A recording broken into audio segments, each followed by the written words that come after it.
కుసుమ్ స్కీమ్లో లేకపోతే ఇంకొక స్కీమ్లో సోలార్ ఆల్టర్నేటివ్ ఎనర్జీకి సంబంధించి తెలంగాణ రాష్ట్రం కొత్తగా ఎనర్జీ పాలసీతో ముందుకు వస్తూ ఉంది. సాధ్యమైనంత మేరకు పెద్ద ఎత్తున కేంద్ర ప్రభుత్వం ఎనర్జీలో మమ్మల్ని గట్టిగా ప్రోత్సహించడానికి కావాల్సిన సహాయ సహకారాలు అందించమని కూడా వారిని ప్రత్యేకంగా కోరాం.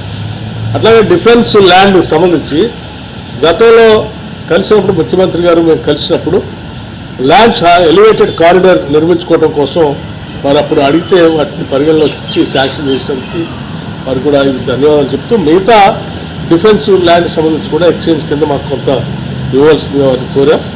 వాటితో పాటు రాష్ట్రానికి సంబంధించిన ఐపీఎస్ ఆఫీసర్ క్యాడర్ స్ట్రెంత్ పెంచుకోవడానికి కావాల్సినటువంటి సంఖ్యను కూడా కావాలని చెప్పి వారిని కోరటం జరిగింది.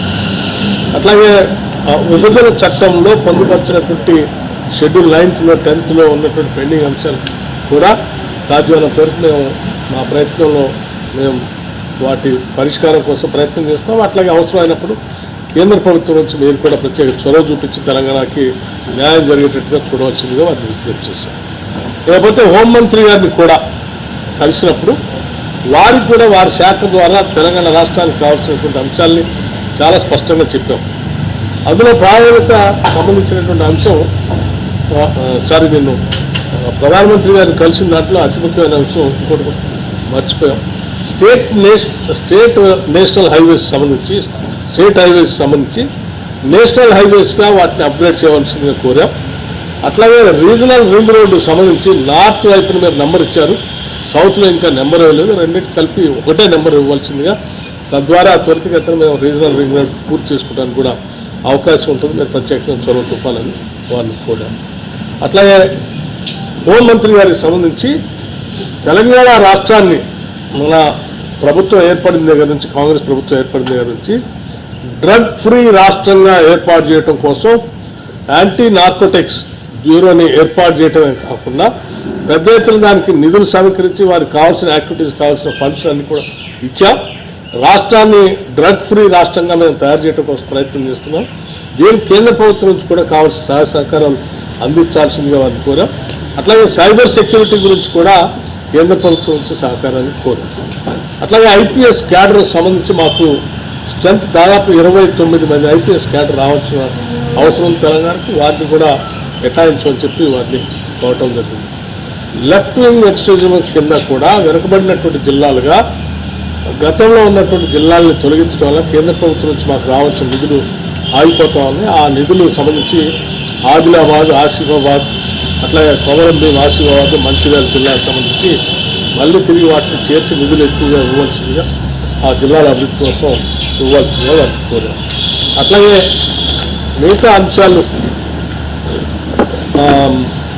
Pending issues between Andhra Pradesh and Telangana సంబంధించిన రీఆర్గనైజేషన్లో ఉన్నటువంటి అంశాలను కూడా హోంమంత్రిగా మీరు బాధ్యత చొరవ తీసుకొని మాకు న్యాయం జరిగేట్టుగా చూడాలని చెప్పాం. ప్రధానమంత్రి గారిని కలిసినప్పుడు, అట్లాగే రాష్ట్రానికి హోంమంత్రి గారిని కలిసినప్పుడు ఇద్దరికి కూడా మేము గట్టిగా చెప్పింది, తెలంగాణ రాష్ట్రానికి సంబంధించి భద్రాచలం దగ్గర ఉన్నటువంటి 5 గ్రామాలను కూడా తప్పనిసరిగా తెలంగాణకు వచ్చేటట్టుగా భద్రాచలం దేవస్థానం పరిధిలో ఉన్నటువంటి 5 గ్రామాలు అటు ఇటు కాకుండా ఉన్నాయి. అవి ఆంధ్ర వాళ్ళు ఈ గ్రామంలో రావాలంటే తెలంగాణ నుంచి రావాల్సి వస్తుంది. మేము మా తెలంగాణలో భద్రాచలం తర్వాత ఉన్నటువంటి గ్రామాలు పోవాలంటే ఈ ఆంధ్ర ప్రాంతంలో ఉన్న 5 గ్రామాలు దాటిపోవాల్సి వస్తుంది. ఎప్పుడు ఏదైనా ఇబ్బందులు వచ్చినా, వరదలు వచ్చినప్పుడు కూడా లేదా సహాయ సహకారాలు అందించాలంటే కూడా ఆంధ్ర ప్రాంతానికి అడ్మినిస్ట్రేటివ్ పరంగా వాళ్ళు చాలా దూరంగా ఉన్నాయి, వాళ్ళు చేయలేకపోతున్నారు. ఏం చేయాలన్నా తెలంగాణ ప్రభుత్వం మీద ఆధారపడి ఉన్నారు. కాబట్టి 5 గ్రామాలను కూడా మాకు ఇచ్చేటట్టుగా చూడవలసిందిగా వారిని కోరటం జరిగింది. మేము అడిగినటువంటి ఈ అన్ని అంశాలకు సంబంధించి చాలా స్పష్టంగా రాతపూర్వకంగా ముఖ్యమంత్రి గారు సంతకం పెట్టి వారిని రిప్రజెంటేషన్ ఇవ్వడం జరిగింది. ఇచ్చిన ప్రతి అంశాన్ని కూడా వారు పరిశీలించి సావధానంగా మాతో చర్చించి వాటన్నిటిని కూడా సాధ్యమైనంత వరకు అమలు చేయడం కోసమే ప్రయత్నం చేస్తామని చాలా పాజిటివ్గా వారు స్పందించారు. వారు ఆ రకంగా స్పందించినందుకు రాష్ట్ర ప్రభుత్వం నుంచి వారి ధన్యవాదాలు కూడా తెలియజేస్తున్నారు.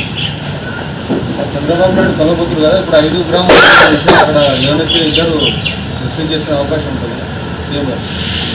చంద్రబాబు నాయుడు గారు రేపు పొద్దున 6వ తారీఖు నాడు జరిగేటువంటి సమావేశంలో కూడా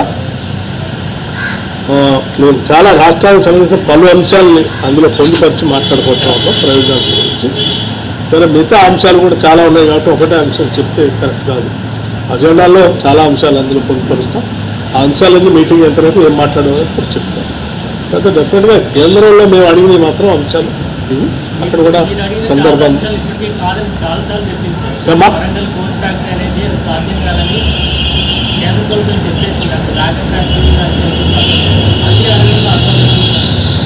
మళ్ళీ అడగటంలో అర్థం ఏంటంటే సాధ్యమైనంత వరకు దాన్ని సాధించాలని పట్టుదలే మళ్ళీ మళ్ళీ అడగటం దాన్ని అనుకున్నట్టు అర్థం. ఒకసారి, 2 సార్లు, 3 సార్లు, ఎన్నిసార్లు అయినా సాధించేంత వరకు అడిగి సాధించుకునే మా లక్ష్యంగా పెట్టుకుని ముందుకు వస్తాం.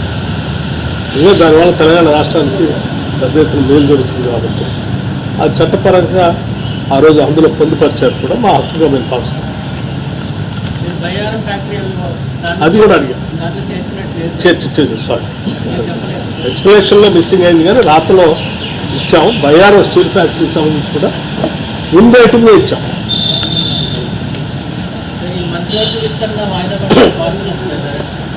మీరే విస్తరించారు, మీరే వాయిదా వేసారు.